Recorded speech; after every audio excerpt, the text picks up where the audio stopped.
Yo, what is up, everybody? Welcome back to the channel. Today, we are going to be going over a few hitting tips that'll hopefully help you hit a little bit better out on the diamond. I get asked this a lot in the stream, so I thought I'd throw this together and tell you some things that helped me when I first started playing this game and was struggling at the plate. So first off, I want to tell you about this just in case you didn't watch the pitching tutorial for Pinpoint. There is a mode at the main menu, if you scroll all the way to the bottom, called Custom Practice. It allows you to set up different practice types. You can do batting, pitching, team practice. You can do certain situations. When you do batting, you can actually set like four seam, slider, changeup, curveball, and you can do like all the low zones, all inside zones. So if you're struggling with like fastballs up and in, you can set just a fastball up and in, and you can just keep looking at that pitch over and over and over so that you get a good feeling for it. So I highly suggest you come in here and use this to practice different pitches for different pitchers because it is a great tool to use, period. Past that though, the first tip that I have is to find a view that you like. So when I first started playing this game, I, like many others, used this view. It's kind of like a standard view, a little bit of fisheye coming back. You can see the whole batter, all of that jazz. But I noticed that the more that I played, I found myself being behind on balls a little bit. I would be late a lot. So I wanted to try to rectify that. And to do that, I switched to a hitting view called Strike Zone High. So I suggest if you're struggling at the plate, if you're struggling at picking up the ball out of the pitcher's hand, if you're struggling with timing, I would switch to one of these: Strike Zone 2, 3, high, or offset. These zoom the camera in to your batter so that you can actually see the pitcher a lot clearer. You can see the ball come out of his hand a lot better, and you can pick up on the ball earlier so that you can begin your swing earlier. This helped me get my timing down a lot better and improve as a hitter right out the gate. Just switching to this view right here that you're looking at, Strike Zone High. I use high personally because for the other strike zones, sometimes I struggle with picking up a curveball and whether it's going to be in the zone or not. So Strike Zone High allows me to pick up the curveball's height a little bit better to see if it is a pitch that I want to swing at or not.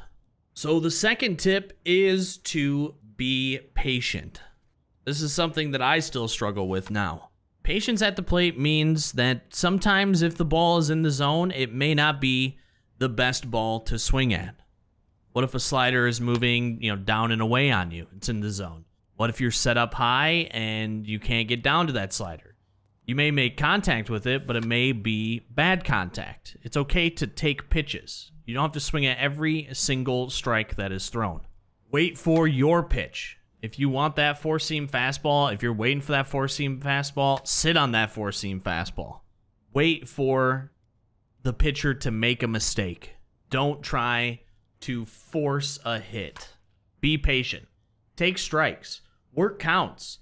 It also helps to get the starting pitcher out of the game because a lot of the time they're trotting out like one of their best pitchers. So if you can get them out of the game quicker, get their energy down, get their confidence down, do a little shelling on them, it'll just help you to get into the bullpen faster. And the faster you get in the bullpen, the better chance you have of winning the game.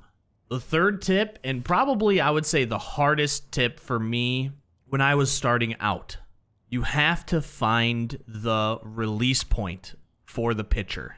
Don't stare at all of the motions and movements and everything that the pitcher is doing. Use your peripherals for that to get timing down. But you have to find the release point and you have to just stare at that release point so that you can pick the ball up out of the pitcher's hand quicker. So what do I mean by that? So here we have a freeze frame of DeGrom where the ball is going to be released on the batter's eye from my hitter's view. That is the point on the batter's eye that I am going to be staring at for the rest of the time that DeGrom is in.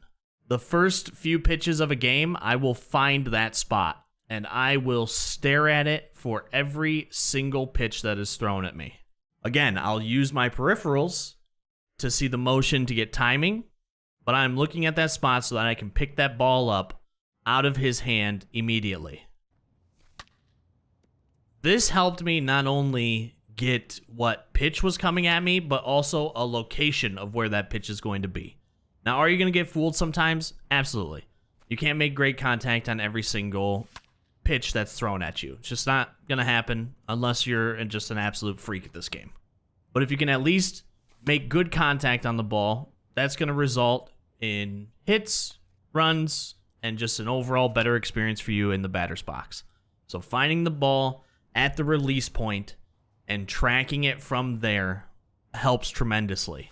You're going to want to stare at the pitcher a lot. I still sometimes do it too. My eyes will wander into the pitcher, doing all of his motions and everything, and I pick the ball up too late, and I am too late with my swing timing. But if you just beat this in for every bat, just find the release point, find the release point, find the release point, it's going to help you in the long run for your batting. Next up, cheat with your PCI placement. Do you struggle with high inside fastballs? Cheat your PCI up there. Sit the PCI up in the high end, wait for that fastball. As soon as you pick up that fastball, smash it out of the park. Cheat with your placement. Is a guy throwing a lot of sinkers inside, back into your hands? Cheat with your PCI placement. Inside, back on your hands. Punish them for their tendencies. And also, it helps to stay loose or to keep your thumb, ready to move. So if you're just sitting in the middle, you might have to have a little bit of a quicker motion, and you'll find yourself going like way down and under a ball, way up and on top of a ball, because you're slamming your stick instead of already having control of the stick to a position within your strike zone. So it helps that too. It helps to stay loose, and it helps you to make more micro adjustments towards the ball instead of just slamming the stick down, up, left, right, that sort of thing. So cheat with your PCI placement. It works wonders, and find whatever works for you. Sometimes I'm high and in, sometimes I'm high middle, and sometimes I sit just right below the center just to keep the stick loose, keep my thumb loose, and wait for a potential hanging breaking ball. The next tip, and I've been playing on it since this video started, is when you come into custom practice to practice, play on Hall of Fame. Get used to Hall of Fame speeds, get used to Hall of Fame break. Even if you struggle with it, even if you're late every time, just getting your eye accustomed to Hall of Fame will help you on every single other difficulty. Once you play on veteran, everything's going to be in slow motion. You'll be able to adjust to it pretty quickly. So come in, play on Hall of Fame, get used to Hall of Fame, and then when you're working back from Hall of Fame, everything will become easier. And then once you get up to Hall of Fame, you'll be ahead of the curve and ready to go and play into a Hall of Fame game if you get there within online. So practice Hall of Fame. Another thing is to practice struggle pitches. I struggle with DeGrom's changeup. So I'll come in and I'll set slider off, curveball off, two seam, and I'll just give a four seam and changeup, and I'll try to distinguish whether it's a fastball or a changeup coming out of the hand. And I'll do practice reps of just doing four seam versus a changeup constantly so that I can learn to pick up that pitch out of DeGrom's hand. Doing this will also translate to other pitchers as well. It'll help you pick up the difference between a four seam and a changeup out of a pitcher's hand more easily. Maybe you struggle with inside sinkers. We can just scoot over to Stroman real quick, turn on sinker, do all inside zones. Maybe you struggle with seeing it with a righty batter. Then all you have to do is just change over to a righty batter, and we'll do all inside zones. And we can go from there and practice seeing just a sinker on all inside zones. So here we go. They'll throw nothing but sinkers, and it'll all come on into the inside, into your hands, if this is what you struggle with. And just sitting here and practice it. Just continue to practice just a sinker, looking at it out of the pitcher's hand, and trying to distinguish where it's going to be on an inside zone. Look at its break back into your hands. Look at everything. And practice just doing this pitch so that it can help you in the future against future pitchers that have sinkers and predominantly throw them inside. And finally, if you're playing online, study tendencies. Pitchers will get into a tendency of the pitches that they're throwing. A great example is a few days ago, I had a guy I was playing online who would pitch fastball, curveball. Every time, it was a fastball, curveball. He did that for the first 6 batters.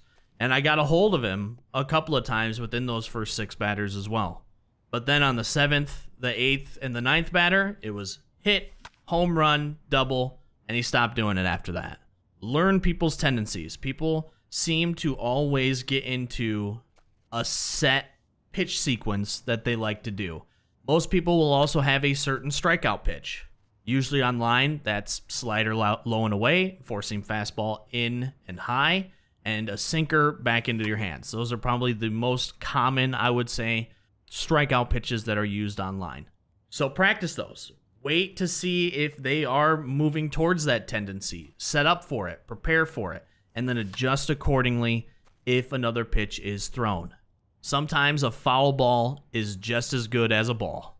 It keeps the at-bat alive, and it gives you another chance to get that pitch that you're looking for and absolutely wreck it. So just to recap, find a view that works for you and one that you like. Zoomed ones, I think, personally help you be a better batter at the plate. So if you haven't yet, maybe try one of them out. Be patient, take pitches, look at strikes, wait for your ball. Find the release point, extremely important. Doing this and getting used to it, I promise will help you become a better hitter. Cheat with your PCI placement, practice on Hall of Fame, practice struggle pitches, and study tendencies. Now, are there more? Absolutely. There are a lot of mini or smaller tips that definitely will help. Getting a timing method's always good as well. But that's just with your internal clock and something that you will get the more that you hit within this game. If somebody watches this and they have other tips that you would like to give back to the community or people coming into the community, just leave them down in the comments. Go check the comments, see if there's any others that maybe I had missed. I thought these were the biggest ones for this game, though, and the biggest ones, especially for new players coming into MLB The Show, that's going to help you get better at hitting within MLB The Show. But that's it. That's all she wrote. That is the hitting tips that I have for you today. If you did enjoy this video, make sure to leave a like on the video or think about subscribing to the channel. More MLB The Show content, PGA Tour content here as well. Pretty much just sports in general content here at this channel. So if that's something that you're interested in, drop a sub. Turn on notifications. I'd greatly appreciate it. I also stream almost daily over at twitch.tv/RespawnTV. If you're interested in seeing the live side of things, you can hop on over there. Link will be in the description down below. Hope you have a great rest of your morning, afternoon, or evening, wherever you are in the world, and I will catch you on the next one.